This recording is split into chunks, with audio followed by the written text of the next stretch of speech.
Hey guys, happy Wednesday. Welcome back to Bald Father Bets. Coming at you a little bit early because due to some potential line movement that we could see in the Thursday night NFL game as well as the Friday night college game. And then we have some early plays for both Saturday and Sunday that we want to get at you now. Again, just in case of potential line movement. I want you guys to be able to get the line at the best price, at the best number. And again, always shop around for your lines.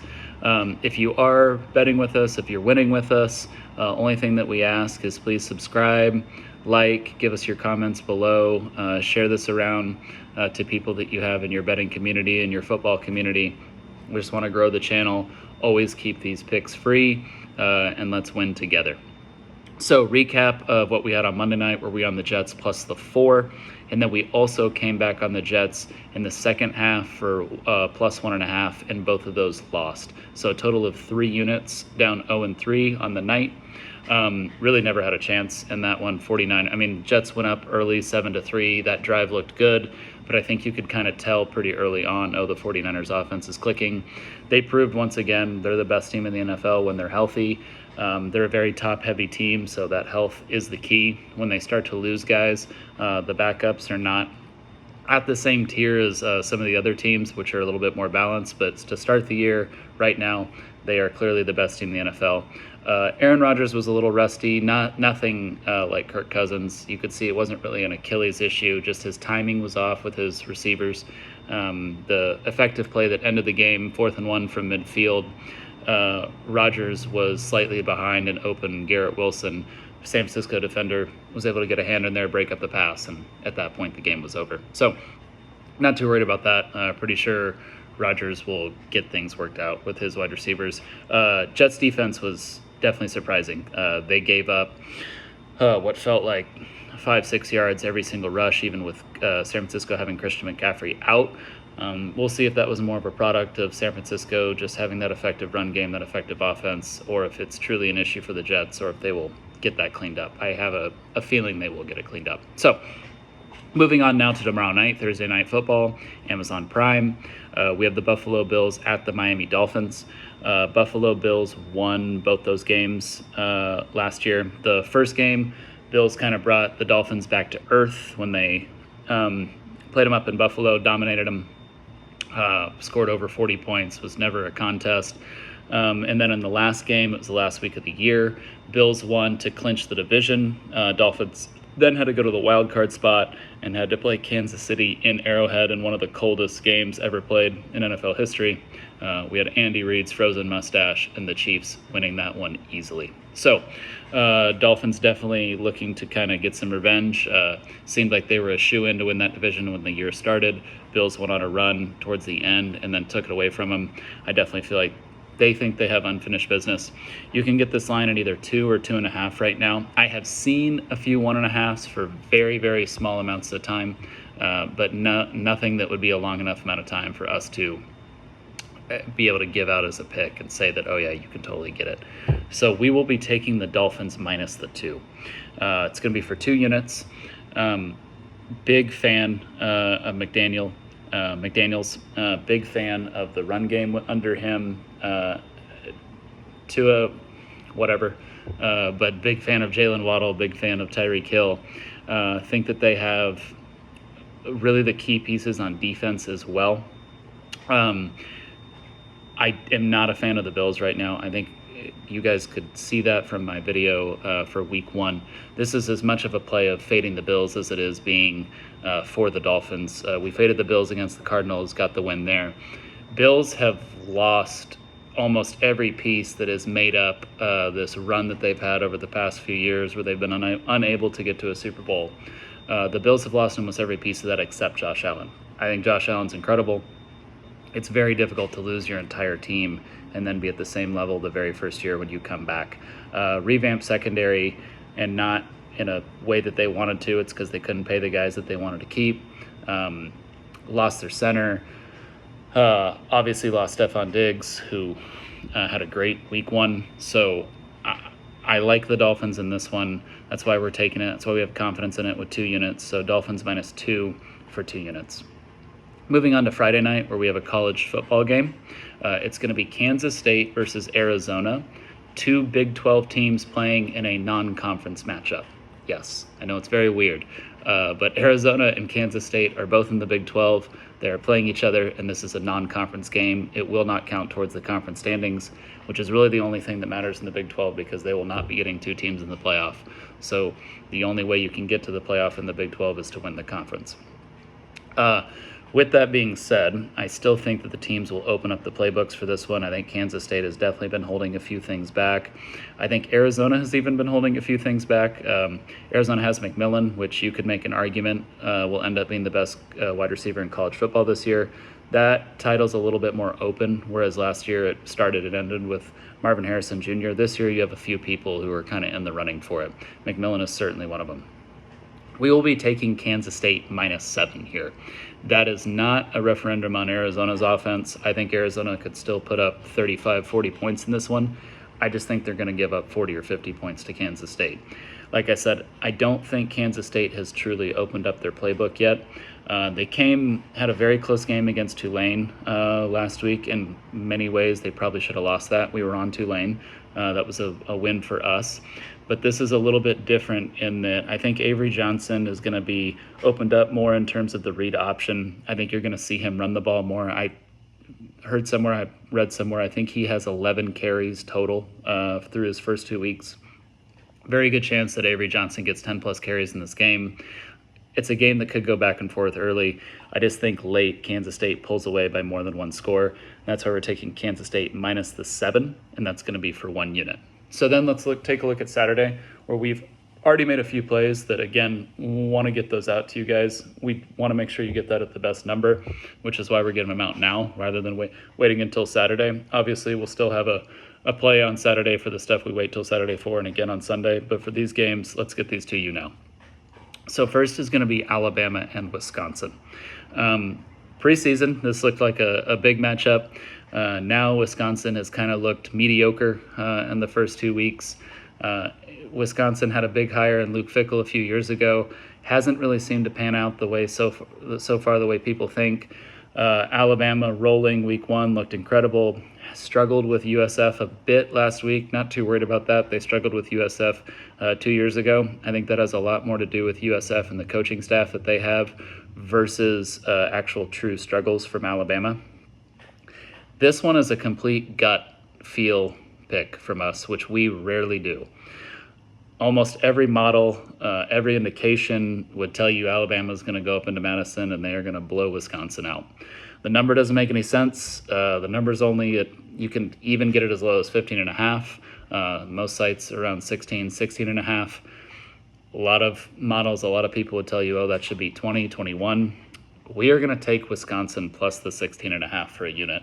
And again, it is a complete gut feel.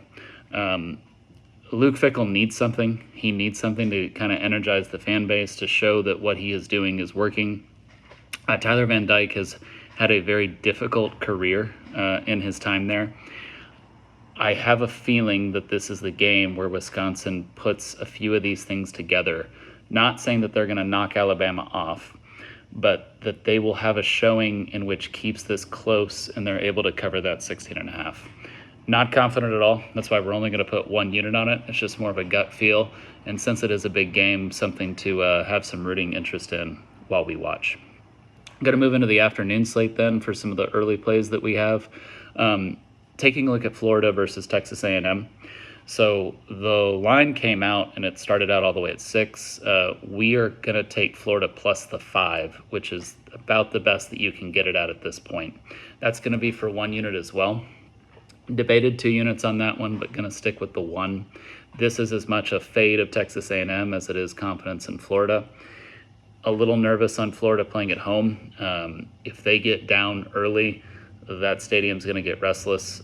They will be chanting Fire Billy Napier, but liked what I saw to DJ Lagway last week against Samford. Obviously, Samford's not Miami, so we're going to have to see how much it actually translates into the Texas A&M game. But for all the questions we have about Florida and the quarterback position and Graham Mertz and all that stuff, we should be asking those same questions right now about Texas A&M. Connor Wiegman did not look good in his opening game, and against McNeese, he threw for 125 yards. He has 11 of 14 for 125 yards. So I'm not all that confident that Texas A&M has things figured out either. And I think 5 points is just too much for a Florida team who is playing at home. So next, then, we're going to look at Oklahoma and Tulane. Again, getting this one early due to some expected line movement. We are going to take Oklahoma minus the 13. I know we were on Tulane last week, which proved very well for us against Kansas State. They played Kansas State very tough. And I know Oklahoma struggled mightily with Houston last week, winning 16-12. This isn't as much as it is a confidence in Oklahoma's offense as it is in Oklahoma's defense. Oklahoma's defense through 2 weeks is proving to be what we thought it would be under Brent Venables in year 3. And I think that as the year progresses, they will get a few things figured out on offense. They did lose starting offensive lineman. I believe it's the center, which is a huge loss for Oklahoma as they already have depth issues along the offensive line. So that'll be something to monitor as we go on. But for this game against Tulane really laid it all out there against Kansas State. Was not able to come away with the win. Now traveling to Norman. I think OU has something to prove here, and we're going to be taking OU minus the 13 for 1 unit. Then moving into the evening, where again we want to get out ahead of some of these line movements. We're going to be taking Texas minus 35 against UTSA. Continuing our trend of taking Texas here, where we have both weeks, it's proven well for us as we've gone up 2 units to nothing and taking Texas. This is as much about the Arch Manning backup situation as it is about the starters. So you have Texas, you have them minus a ton of points against an inferior opponent, knowing that the second string is going to come in. Well, when that second string comes in, it's Arch Manning. And we saw there was very little drop-off in week 1 when the second string came in against Colorado State is when the first string was in. So do not think 35 is enough for UTSA. Love Jeff Traylor, love that coaching staff. They seem to have a team every 2 to 3 years. This is a bit of a rebuilding year for UTSA. And also their best player from a year ago that was going to come back to the team, Trey Moore, well, he now plays for Texas, and he's Texas's best edge rusher. Well, that's a debate, but he's one of Texas's best edge rushers. So like Texas minus the 35. And then finally, in the evening game, we have Kentucky and Georgia. We are going to be taking Georgia minus 23.5. And again, that one is, I don't know if I said that, Texas is 1 unit, and Georgia minus 23.5 is 1 unit. We like Georgia here. Kentucky is in a very interesting situation. Kentucky, I don't know how close people follow this. Mark Stoops was on his way out of the door at Kentucky. It went public. The players knew it. Everyone knew it. And then he didn't end up getting the Texas A&M job. They went with Elko. But A&M was about to hire Mark Stoops. Mark Stoops was about to leave. It was known, and then it didn't happen. So then he had to come back in and try and get his own team to buy in. Kentucky has played Georgia well before. Last year they absolutely did not. This one is going to be in Athens as a night game. Georgia could win this game by 50 points. It's going to be one of those issues where you really see Kentucky struggle. I am not a Brock fan at quarterback. He transferred to them from Georgia, meaning that Kirby Smart knows how to play him. He knows what his strengths and what his weaknesses are. I do not like Kentucky's chances in this one. I think it's going to get ugly. I think it's going to get ugly quick, and I think Georgia walks all over them. So we're taking Georgia in this one for 1 unit. Then, moving into Sunday. Again, a few of the plays we want to get out ahead of. We're going to be taking the Raiders against the Ravens. You can get this one all the way up at plus 10. If you do take the Ravens, there are places that you can get them at minus 8.5. A lot of swing in this line, depending on where you go at. But we're going to take the Raiders plus the 10, and that one's going to be for 1 unit. Like what the Raiders are doing, I know they had a difficult showing week 1. Gardner Minshew, he tends to be very much week to week in terms of plays an amazing game, plays a bad game, looks like the best quarterback ever. Think he's in a good bounce back spot, and just think 10 points, even though it's at the Ravens, even though it's Lamar Jackson. With the issue that the Ravens have in terms of their tackles and replacing them and some of the issues we saw against the Chiefs, going up against Max Crosby and the rest of this Raiders pass rush. I think there's going to be enough times where the Raiders are able to get the Ravens off schedule to where that they cover this number. So we're taking the Raiders in this one. Like them plus the 10. That one is going to be for 1 unit. So moving on, like the Lions minus the 7. Again, giving this one early because some sites are already up to 7.5. Buccaneers have a ton of injuries on the defensive side. They had a ton of injuries on the defensive side coming into the year, and now they have even more injuries after week 1. They looked great, got the win against Washington. Lions are a bit of a different animal than Washington. Lions should be able to control this one. They did not look great on offense. They gave us the win in the cover Sunday Night Football last week, but they have some things that they need to get cleaned up. Amon-Ra St. Brown and Sam Laporta barely touched the ball. You could see the Rams wanted to take them away. Jamison Williams came in for them, did very well, but I think you're going to see Laporta and St. Brown really get involved. I think that this one could get ugly based on how the Buccaneers' injury situation looks. And as good as Baker Mayfield looked, he needs to put together 5, 6, 7, 8 weeks in a row in the NFL before we really start to trust him. So we're going to take the Lions minus the 7, and that one's going to be for 1 unit. Then we're looking into the afternoon slate. Love the Bengals against the Chiefs. We're going to take the Bengals against the Chiefs plus the 6 for 2 units. With Joe Burrow being 2-1 against the Chiefs, when Joe Burrow plays, they play the Chiefs well. They play them tight. This is a bit of a rivalry. I know everyone loves the Chiefs. I know they looked great against the Ravens. I know they're the defending Super Bowl champs, and I know the Bengals looked terrible against the Patriots, and we were on the Patriots in week 1. I think the Bengals will get it cleaned up a little bit. I think their defense plays well against the Chiefs, and 6 is just too many points for this. And so we're taking them plus 6, 2 units. Go Joe Burrow, go Bengals. And then on Sunday Night Football, finally, we are taking the Bears plus 7 against the Texans for 1 unit. This is more about the Bears' total team, just as it was when we laid the 4 points with them in week 1. The Bears are a good total package team. Whether or not Caleb Williams is good or not, that's an argument to save for later. We haven't seen him for enough games. But you saw against the Titans, their defense, their special teams, even the offensive line, they have a good unit. I like the coach.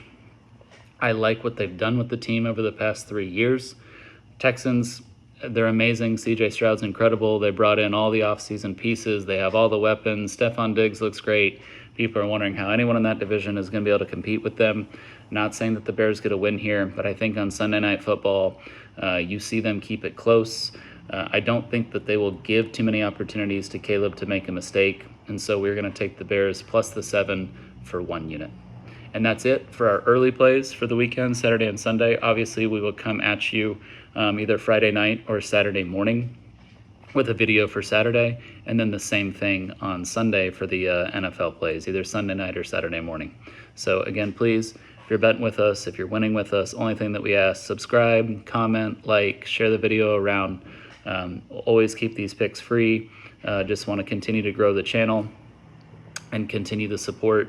It's been a lot of fun interacting with you guys so far this year. Have a great rest of your Wednesday, and go Dolphins tomorrow.